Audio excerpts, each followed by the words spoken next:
Le ndawo yaseGiyani eLimpopo ibukhungethwe inselele yokungabikho kwamanzi anele, kanti nesihlanzi manzi esikhona asiwenzi ngendlela umsebenzi. Umnyango wezamanzi nenhlanzeko uthi ikhona imizamo osuyenzile ukulekelela abantu bakule ndawo ngalenselele yamanzi. Umnyango wethu uzamile ukuthi ulekelele ukuthi umthombo wamanzi uzobuyaphi. Sathola ukuthi kule ndawo yaseGiyana kunawo amanzi kanti kunomfula nedamu elihle kakhulu lapha okuthiwa iNandoni.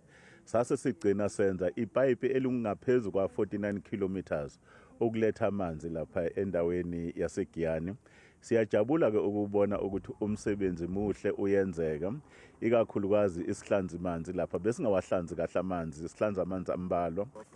Iphini likaNgqongqoshe wezamanzi uDavid Mahlobo libuye ladalula nokuthi le ndawo ibhekene nalenkinga nje kunabalimi asebenwebe amadamu abo ngokungemthetho, nokuyinto ephambene nomthetho wakuleli.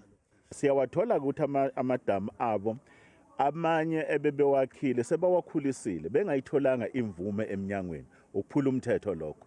Okwesibili kunamanye amanzi aphuma phansi lokuthiwa iground water, uyawabona ukuthi ke njengoba bengawakali bengenawo ama-flow meters ise problem ekhona.